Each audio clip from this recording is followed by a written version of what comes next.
Hi, everyone. My name is Ebony. I am with the SDOH TANF team, and we're going to go over the quarterly report template today. So following up on our meeting last week, this webinar will focus on guiding you through the process of entering your program's data into the new quarterly reporting template. Hopefully, this webinar will address any concerns you may have had on introducing anything new. The SDOH TANF pilot team is pleased to announce the redesign of the new quarterly reporting template requirement for the extension of this program. The Housing and Community Service Department requires program data to be tracked and compiled on a quarterly basis. Why do we need to track this information? Well, let's explain. Overall, this data is formulated to provide the legislator with program-specific information regarding immediate housing barriers, program victories, failures, treatment access, and availability faced by families in the TANF program. For us to tell this program success story, the data provided from each community coordinated organization must be precisely accurate, and we aim to collect it as efficiently as possible. As of Q4, this template should be used by all partners. The new quarterly reporting template will now allow partners to provide a detailed summary of how their specific program is performing and challenges that you come across, and most importantly, describe the value of each partner's collaborative efforts. The Oregon Health Authority understands how vital each contact is with the TANF families, and we designed a more streamlined form that captures this information with individual tabs for mental health, education, and housing sections. The only addition for this reporting template is within the housing section. So each partner will need to track and provide the number of TANF recipients requesting housing stabilization assistance and what type of assistance is requested. If the partner decides to grant a TANF recipient rental assistance, the length of time and the dollar amount of assistance will need to be provided for tracking, as this information is very crucial for this program and any future programs that may come about. Also, in this section, we would like for you to explain any barriers you find with locating stable housing for your TANF recipient. For example, if you are located in a rural area and your resources are limited, please list that data and explain what the limiting factors are that has prevented you from locating these housing resources. The mental health and educational sections are set up pretty much the same, with the same questions and information from previous versions of your quarterly template. But one additional factor to note is that there is more space available to capture those moments of victories in each section. So at this time, I'm going to pass the floor to Greg as he will explain how each section should be completed. Thanks, Ebony. Just going down of the structure of the quarterly report, we have 4 different sections: the mental health, educational, housing, and certificate sections. Each section is coordinated in various different ways. They all have the same structure. We start off with the instructions over here. All the quarterly reports have different reporting periods. So for Q1, we have a reporting period start date of July 1st, reporting end date of September 30th, and a due date of October 30th. For Q2, we have a start date of October 1st, reporting end date of December 31st, and reporting due date of January 31st. Q3, we have a reporting start date of January 1st, reporting end date of March 31st, and a reporting due date of April 30th. Q4, we have one of, which I believe is the current quarter that we are on, is the report start date of April 1st, report end date of June 30th, and report due date of August 20th. There are then within the form various different colors of cells. Whites are generally instructions. Blue shaded cells are the ones that require manual input or a drop down by the individual that's completing the form. And a gray cell are the ones that contain the links or formulas and just do not need to be edited or touched at all. Moving down to any questions that may be had when you're filling out the form, you can send those questions to ohasdohteam@odhsoha.oregon.gov. The email is on right over here. And we now move down to tab 1, which is the mental health and behavioral pilot program. This has 2 various sections in there. One is the grantee information with information regarding the mental health community program and the grant agreement number, which is formulaic driven. So once you select the program name, it will automatically populate the grant agreement number, along with various manual entries for contact name, phone numbers, and emails, who's prepared by, and the date of report. Then the specific questions, as mentioned before, are part of the summary kind of area, which has various drop-down sections for yes, no questions or various selections, and manual entries for any numbers or reporting data that we might have.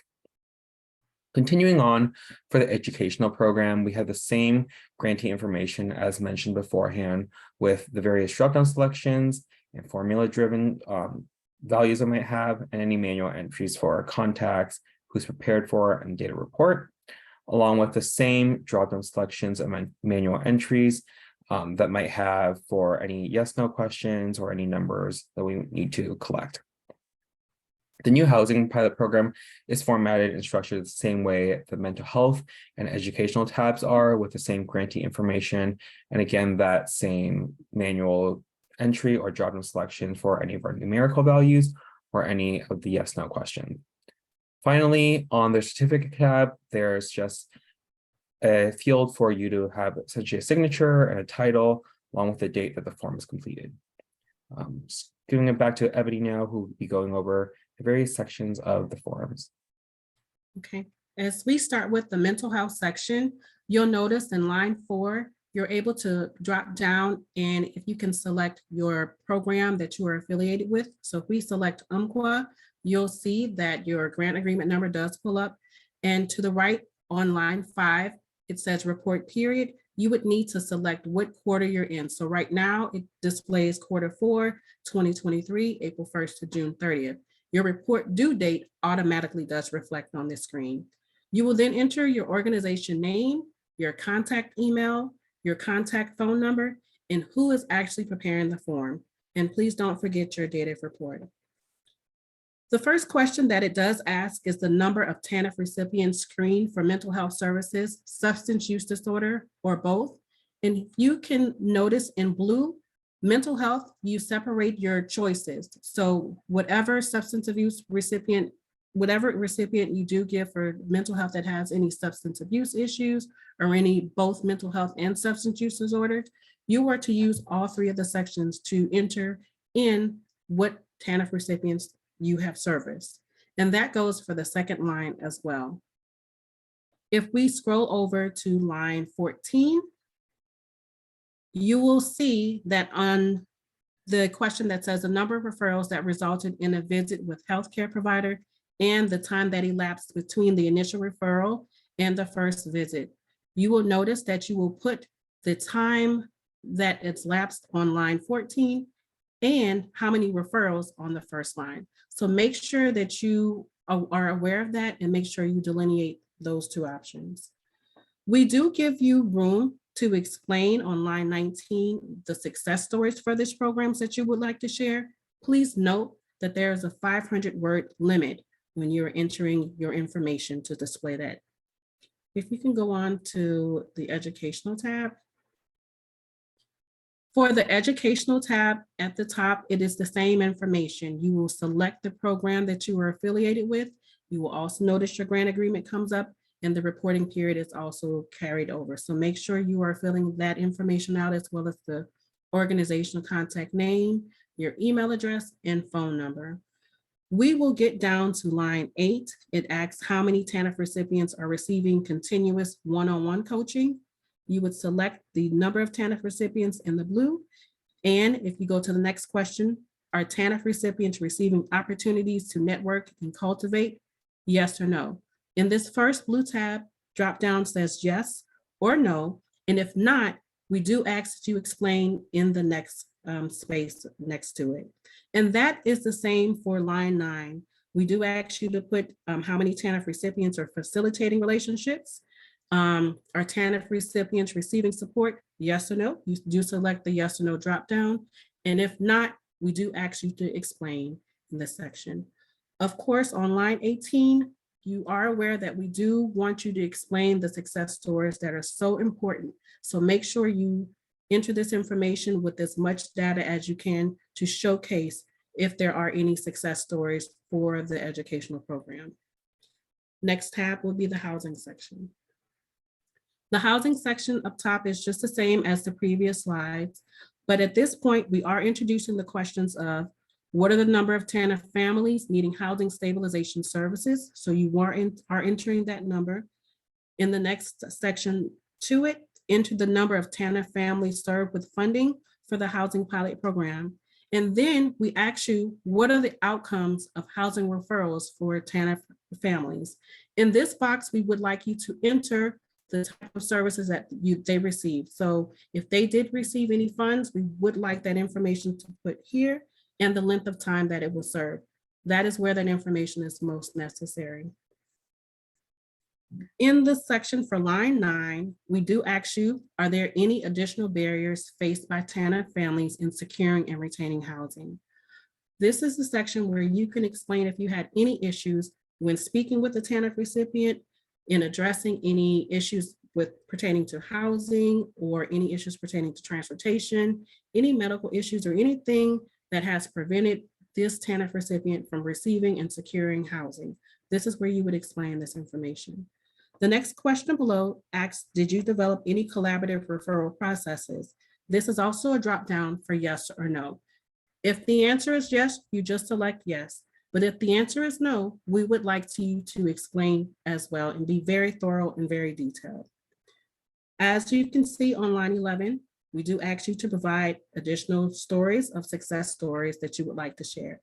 If any time that you have additional information that you would like to share, please do not hesitate to put the additional information in the shared inbox.